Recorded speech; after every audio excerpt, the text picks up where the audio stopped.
My wife died 6 months ago in a car crash. I called her number and she whispered, I'm alive. The world stopped. For 6 months, my life had been a gray fog of waking up, going to work, and coming home to an empty house that still smelled like her. Her name was Sarah. Every night before trying to sleep, I would call her phone just to hear her voice on the voicemail message. Hi, you've reached Sarah. Leave a message. It was a small, painful ritual, the only thing that felt real. But tonight was different. I dialed. The phone rang once, twice, and then silence. No voicemail, just the sound of breathing. I almost hung up, thinking it was a mistake, a recycled number. Then I heard it, a faint, dry whisper, my name, and then, I'm alive. 6 months after my wife's death, her number whispered my name. I'm alive. They buried her, but they didn't know she'd answer. Subscribe and like to see how I'll tear down their lies and find her. The line went dead. I stared at my phone, my heart pounding against my ribs like a trapped bird. My hands were shaking so hard I could barely hold it. I hit redial. It went straight to her voicemail, the familiar, cheerful voice mocking me from the grave. Hi, you've reached Sarah. Leave a message. I called again and again. Voicemail, voicemail, voicemail. Was I going crazy? Was the grief finally breaking my mind? But the whisper felt too real. It was her voice, stripped of all its life, but it was hers. They told me my wife Sarah was gone. A tragic accident. Her business partner Jason had been the one to identify the car. A fiery crash on a remote highway. Nothing left. They said it was a miracle they could even confirm it was her through dental records. The funeral was a blur of sympathetic faces and empty words. Jason and his wife Denise were by my side the whole time, a perfect picture of supportive friends. They handled everything, telling me not to worry. They told me she was gone, but they didn't know I had one last connection to her, this phone number, and they certainly didn't know she would answer. This is the story of how I will tear down every lie they built to find her and make whoever did this pay. My mind started racing, replaying the last 6 months. Small things that seemed odd at the time now felt like giant red flags. Jason's calmness. He was her business partner for over a decade, but his grief seemed performed. He was sad, but not devastated. He took over the company so smoothly, as if he had been preparing for it. He kept telling me how lucky they were that Sarah had signed a new life insurance policy just a month before the crash. A massive policy that made the company the beneficiary, saving it from any financial trouble. At the time, I thought it was just good business sense. Now it felt sinister. I needed proof. I couldn't go to the police and say my dead wife whispered to me through the phone. They would send me to a grief counselor or worse. This was something I had to do myself. My first thought was the phone records. If she answered, it had to be logged. I spent the next hour online, navigating the phone company's website, my fingers fumbling with passwords I could barely remember. Finally, I was in. There it was. My call. Tonight, connected for 7 seconds, my heart leaped. It wasn't a dream, but then I saw something else that made my blood run cold. I scrolled back through the call history, back to the day of the accident. The police report said the crash happened at 10:17 p.m., but there, on her call log, was an outgoing call from her phone at 10:45 p.m., almost 30 minutes after she was supposed to be dead. It was a short call, just 1 minute, to a number I didn't recognize, a number that wasn't Jason, or me, or anyone in her family. This was it. This was the thread, the one loose string that could unravel everything. I copied the number and pasted it into a search engine. Nothing. It was an unlisted number, probably a burner phone, but it was proof that the official story was a lie. Someone else was involved. Someone had her phone after the crash. Or maybe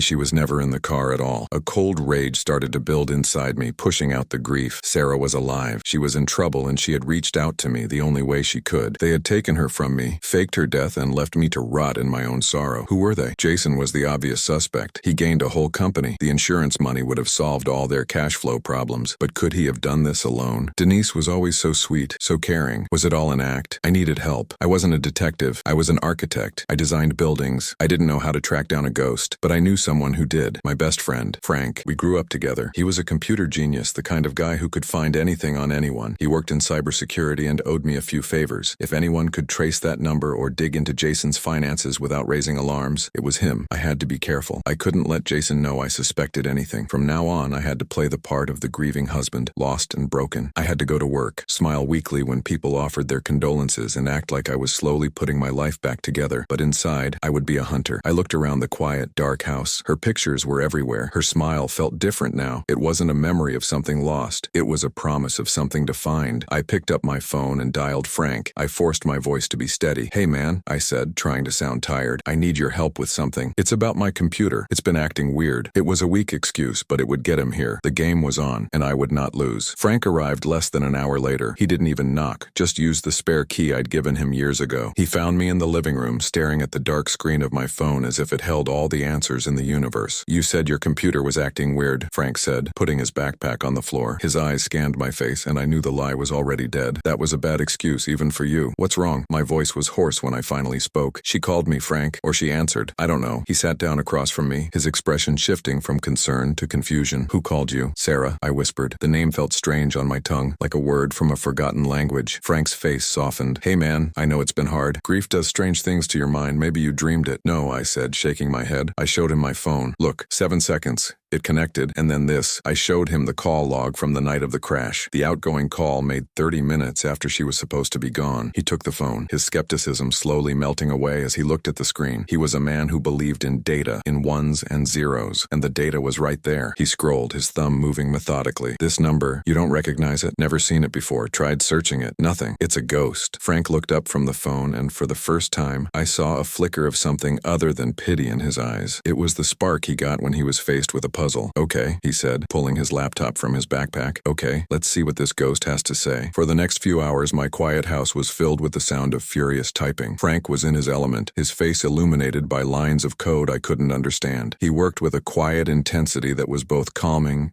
and terrifying. He was digging into a world I didn't know existed, a world of masked IP addresses and rerouted signals. "It's a burner," he finally said, leaning back in his chair and rubbing his eyes. "Prepaid, bought with cash at a convenience store 2 towns over." The call pinged off a tower near the crash site, but the signal was routed through 3 different proxy servers. Whoever used it knew what they were doing. "The trail is cold." My hope sank. "So that's it? It's a dead end?" "The number is," Frank said, turning back to the screen. "But people make mistakes. They get lazy." "What about Jason? You said he took over the company."